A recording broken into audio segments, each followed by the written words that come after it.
How's it going, everyone? Daniel Rodriguez here. It's time to review another movie. Today I'm going to be reviewing the movie Criminal, which stars Kevin Costner, Gal Gadot, Tommy Lee Jones, Gary Oldman, and Ryan Reynolds, man. This movie has an estimated budget of $31.5 million, and it's an action thriller movie. And I personally love Kevin Costner. Last movie I saw with him in the theaters was, I believe it was called 3 Days to Kill. It was about 2 years ago. I enjoyed that movie, man. I enjoyed Kevin Costner. I think he's a really good actor. Not a guy I could see every day sort of thing, but definitely, you know, when he's in the theaters, hell yeah, let's go see. Gotta get my Kevin Costner, my yearly dose of the Costner, man. So, I love it, man. So, my thoughts, really, this is a non-spoiler review, but before I get into the review, my thoughts before going into this movie didn't break the top 5 box office. It didn't, you know, not really great reviews out there, man. Basically, kind of crapping on this movie, and it has its problems, but also it's a very enjoyable movie, and I found myself laughing in this movie. I was just excited because Kevin Costner is at his best in this role. So, ladies and gentlemen, boys and girls, here's my non-spoiler review for Criminal.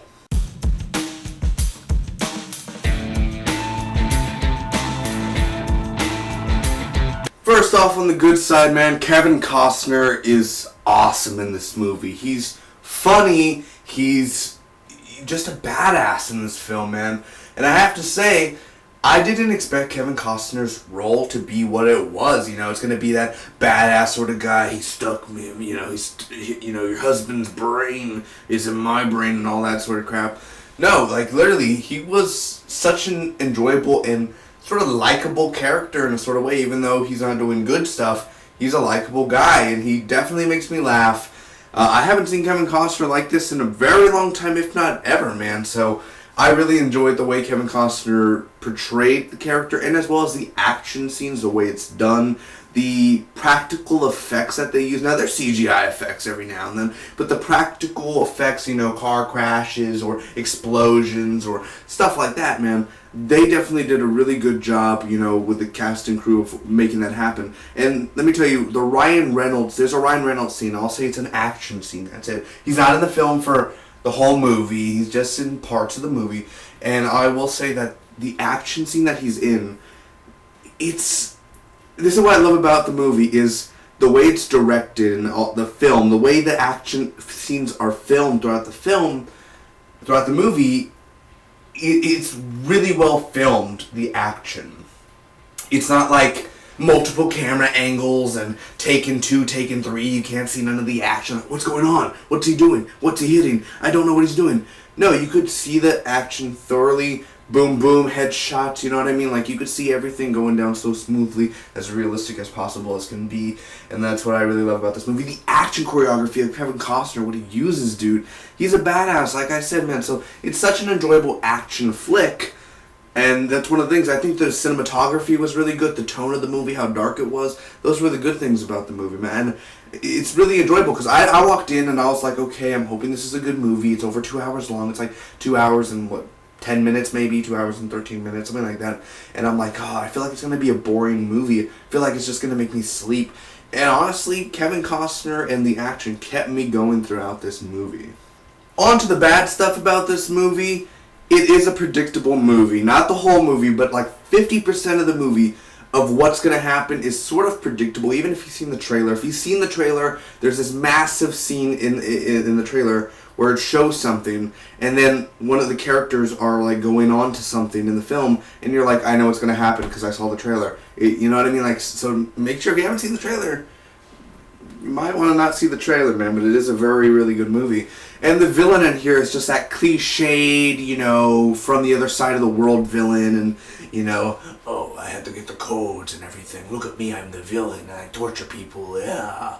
And, you know, it's just one of those villains where he even has his side chick that's a villain. She's like, I'll take care of it. And I'm just like, you know, it seems like I would love Kevin Costner and his character and John Wick to get together and fucking kick ass and everything. I would love that, man.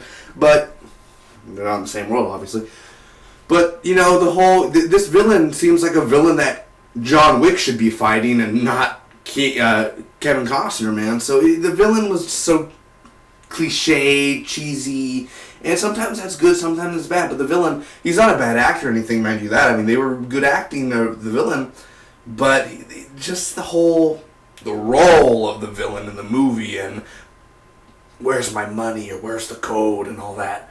He's just basically on the laptop most of the film, kind of boring.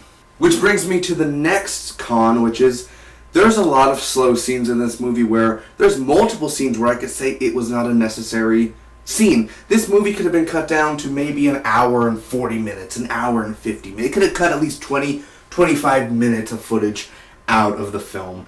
There are many unnecessary scenes in here that could have easily, it would have been fine if you cut it out. Gary Oldman's another problem in this movie. I love Gary Oldman. He's a really great actor, man. But that doesn't mean every actor, Johnny Depp was a fantastic actor back in the day, and he still is. But there are movies where he's just not good. He's just, he's there, It's just the choices they make or how it's written. I'm just like, Gary Oldman's a fantastic actor. But in this movie, he has some good lines. Oh yeah, definitely some good lines in Deliverance. But he's just a boring, annoying character that's just shoved in there. Basically this is him during the whole movie. Where is it? Where did you put it? We need to know. Forget about all the people. Remember. That's basically him. That's basically him throughout the whole movie. And it's really annoying. Other than that, Tommy Lee Jones was barely in this movie, and he was one of the best parts of it. And I'm not the biggest Tommy Lee Jones. I have nothing against Tommy Lee Jones. Every movie he's in, he's good. But it's not like I'm going to binge watch Tommy Lee Jones movies. Yeah, he's a fan. I've seen a few movies of his, but I know he's a great actor, of course. But still, I rather would have seen 50 more scenes with him than what Gary Oldman was of this annoying character where I'm like, I've seen this character of Gary Oldman before in multiple movies. He's the same guy. Almost like if he was Commissioner Gordon, but just sort of this annoying guy on the side, you know what I mean? So, those are the cons. Overall, I'm going to end up giving Criminal a 7.5 out of a 10. I thought it was a really good movie, man. Is it worth watching in general? Yes. Is it worth watching in the theaters? Well, that's basically up to you guys, but I would say an early price, a $5-6 ticket price. Don't, $8. Don't pay $8 for this film. But if it's an early morning showing, a discount you could get or something, definitely check it out in theaters, man, because it did bomb at the box office, and it's kind of like, this is a movie that doesn't deserve to get $50 million or anything, but it doesn't deserve to be low, but people see this movie, man. Kevin Costner is at his best, man. Great action. Gal Gadot is one of the problems as well. I mean, she's not bad in the film, but she's not great in the film. It's kind of like every film she's in, but she's going to have Wonder Woman to star in her own movie, but other than that, it's kind of, Wonder Woman's the thing that's selling. It's not Gal Gadot. It's Wonder Woman that's selling the money, You just can't really understand where, she's not in enough scenes to really, that's her acting skill or something. You just can't really tell. She's always just kind of in the background there. But, 7.5 out of 10. It's a really good movie. Theater or rental, whichever one you want to do, man. But it's definitely a movie worth watching. So, I saw it in theaters. I enjoyed it, man. Definitely early price. I mean, seniors will love it. Teenagers, I think multiple age ranges could enjoy it. Maybe teenagers would be a little bit more bored with it. But the plot's, shifting around a little bit every now and then. But overall, Kevin Costner and the action kept me going for most of it. So thank you so much for watching, guys. Hopefully all of you enjoyed. If you enjoyed the movie review and like if you guys liked me, man, thank you. I hope you enjoyed. Make sure to hit that subscribe button, comment, and share the vid. Until next time, bye-bye.